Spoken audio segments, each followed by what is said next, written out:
advance and attack the Yorkist army before it can hit it with any more projectiles. And with guys like the Duke of Somerset and Lord Wenlock in charge, it's extremely likely that attack will be the preferred option. What's even more galling for the Lancastrians is the fact they're being attacked by their own artillery pieces. In their forced march, they had to abandon a lot of the heavier guns, and that's what is being used against them. Yeah, I can see Lancaster giving up on the duel. The Lancastrian cannon are being wheeled back to safety, and the Hutt gunners are falling back, while the Yorkist cannon are keeping their places. The way is now clear for Lancaster to advance, and here it comes. Those of you on the right are going to get a treat in a few minutes. Those of you on the far left, don't worry, the battle will come back to you.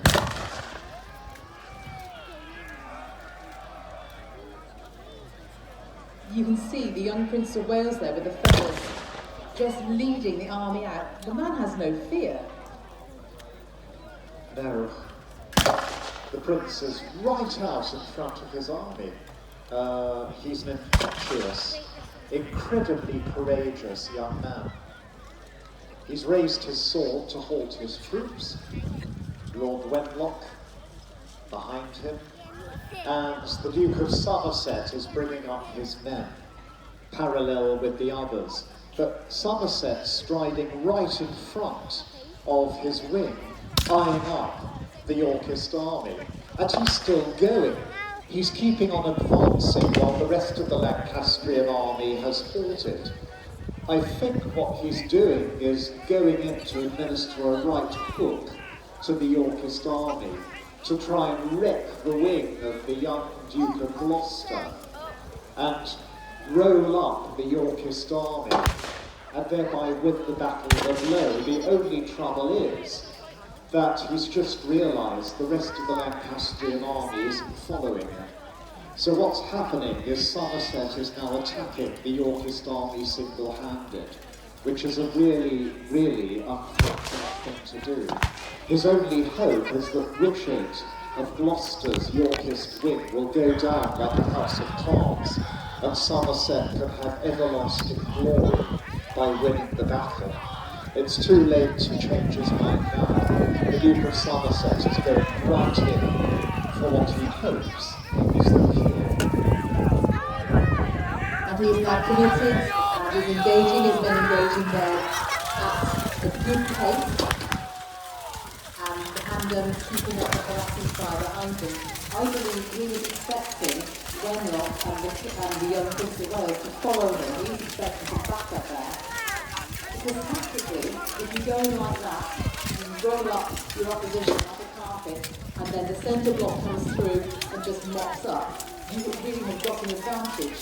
Sadly, it hasn't worked that way. Now, whether it's because Wenlock didn't know what was going on, or whether it's for another reason, I don't think we will ever know.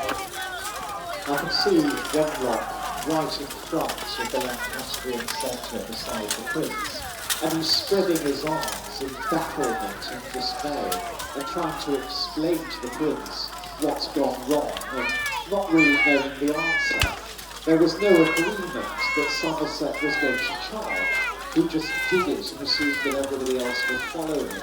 And fighting in this kind of armour and in summer weather is incredibly exhausting.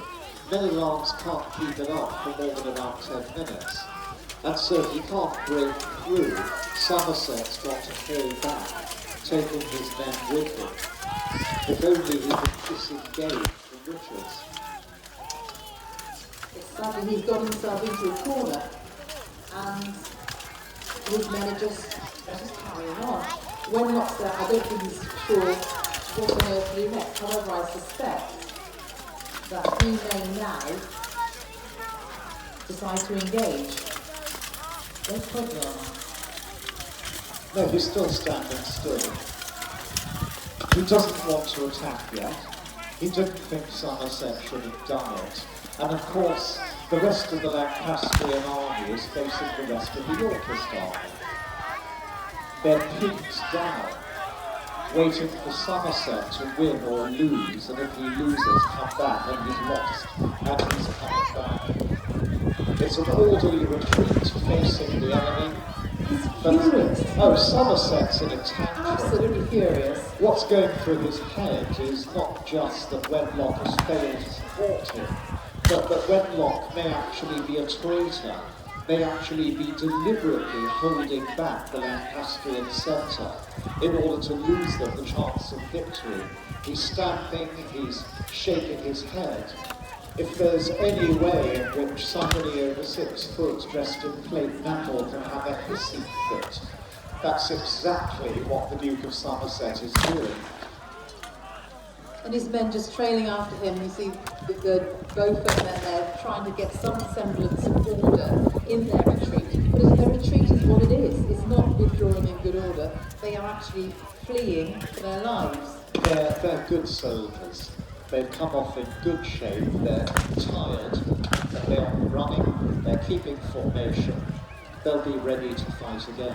But even as they fall back, Wenlock decides to launch the rest of the Lancastrian army against the Yorkist. He's pretty sure that Richard's men will be too tired to come in on his flank. They need time to recover their wind. And in this moment, it just could be that a centre and a left attack. Oh wow, the two Edwards came crashing together there, the young man and the mature king, right in the centre. That was incredible. The centre's engaged, and in their more modest, sensible way, the left wing are going in. So there are now 3 different bits of the field. The centre with a huge melee, the generals losing control. A more traditional and stately battle taking place in the distance, and Richard's men, that's the Duke of Gloucester's men, and the Duke of Somerset's men trying desperately to get their strength back. And of course, Richard, Duke of Gloucester, has got a platoon of men, a body of men, hidden in some trees, which he might, if he needs to, employ in order to turn the tide if the battle needs it.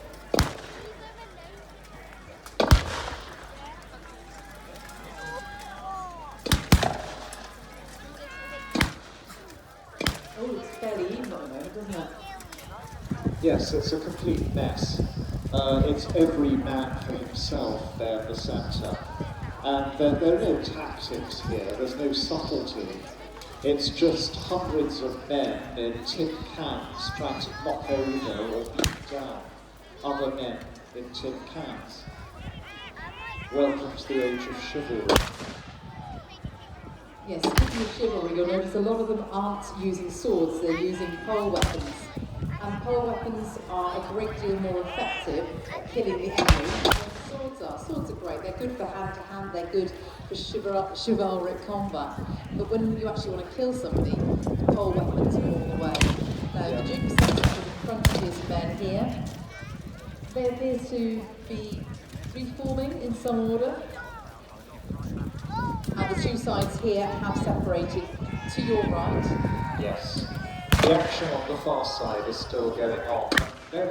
Now it's Edward, King of the Yorkists, leading and in charge against the now tired Lancastrians in the centre, trying to outflank them, trying to get round to their right and surround them. And once again the melee ensues. And now Richard, Duke of Gloucester, is leading forth his men once again to engage Somerset, or perhaps to wheel round and try and take the centre of the Lancastrians in the flank. Somerset leading forth his men, trying to work out what Richard is going to do and how he can best react to it. Their body language is so distinctive. Richard, cool as a cucumber, spreading his arms to challenge Somerset, and Somerset stomping around like a herd bull or an elephant in must, a mad elephant. Somerset's going forward to try and fight Richard single-handed, and his men are actually dragging him back. You can almost see Somerset foaming at the mouth. And And again, the cool as a cucumber prince, Richard of Gloucester, just turns his back on Somerset with absolute contempt and leaves Somerset to rage and argue with his men. Gloucester is a tactician. He's got a cool head on a young man, or somebody else there, being held back on the Yorkist side. I don't know what the story was behind that, but somebody appears to have either taken a fright and tried to flee, or his rage had got the better of him as well. The centres are now both withdrawing, and the lines are forming again in no real order. It's all, as you said earlier, a bit of a mess, isn't it? It is, but it's becoming less messy. The Yorkist centre has regrouped very fast. The Lancastrians have withdrawn in good order without breaking, and they're trying to form their army up there. Once again, it's the centre and the left, that's Devon and Wenlock, who are cooperating. And Somerset's men are out here on their own with quite a gap between them and the others. Expressions like loose cannon, maverick, wild boar, mad dog are all kind of minted for the Duke of Somerset.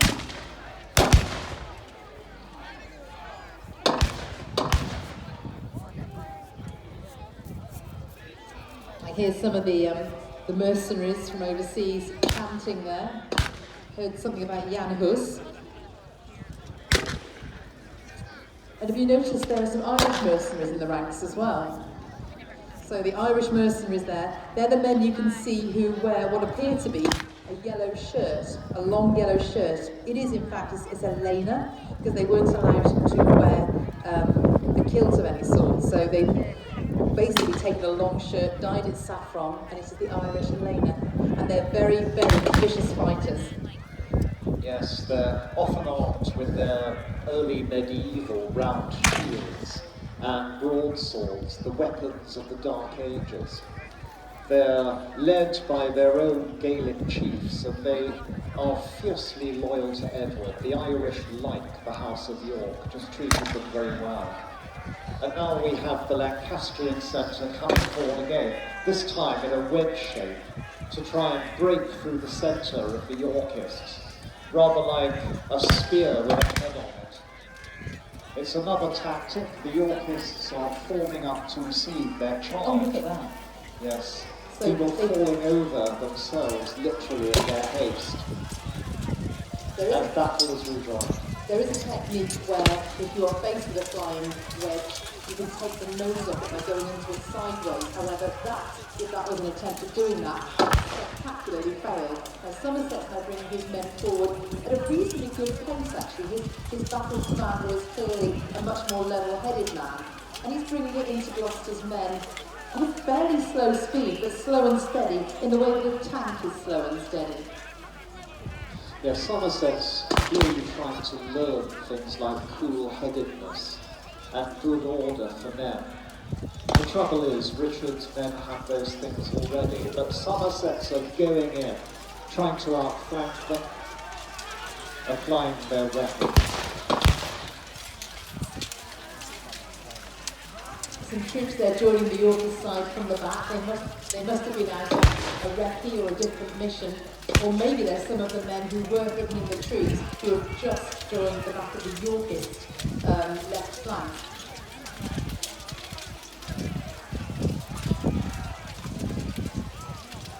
As Captain, most of the men at arms in front of you were using fiddle weapons, fiddle hooks, fiddle spears. They're best thought of as giant can openers, but then the people they're fighting are best thought of as giant cans.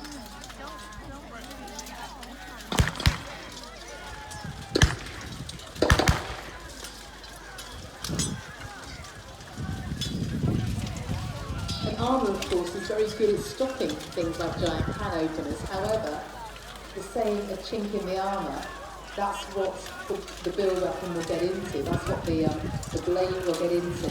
And as the men get tireder, they make mistakes.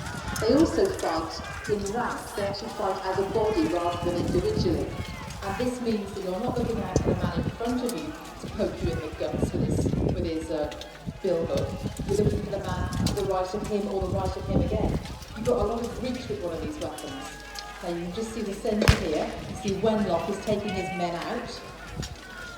They are retreating across the field, while the other two battles are still raging. Yes, it's quite uncoordinated now. The centre of the Lancastrian army was the first to go in, so it's the first bit to get worn out. And Edward is now bringing his men forward properly for the first time to see if they can take advantage of the retreating Lancastrians. You can't go in as an uncoordinated mass, so the king is forming up his men, getting them in a straight line, making sure that they're ready for what follows. And the Lancastrians have left a detachment in front to try and break the Yorkist charge of Havoc. As the Yorkists have halted, the Lancastrian centre is now retreating in turn in good order to join the rest of its army. And once more in the foreground, Somerset's division, worn out, is falling back in good order from the Yorkists, exchanging the last few blows and preparing to retreat. You can see the first casualties just being taken there. Of course, when you're fighting, adrenaline really kicks in. Adrenaline, maybe testosterone, and even carry on fighting, even with mortal injuries. Right up to the point, as the ancients would say, when the wounds get cold, and that's when death occurs. So some of these men, I hate to say, are probably dead already but don't know it.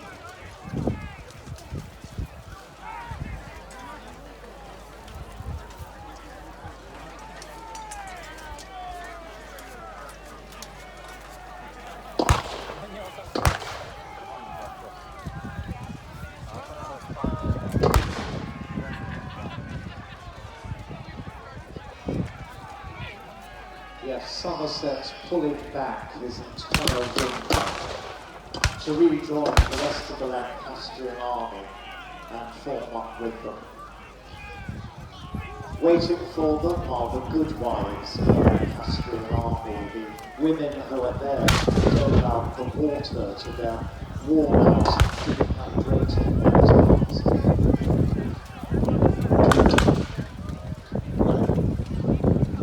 Somerset, reluctant to break off, still brandishing his mailed fist at his Yorkist counterpart.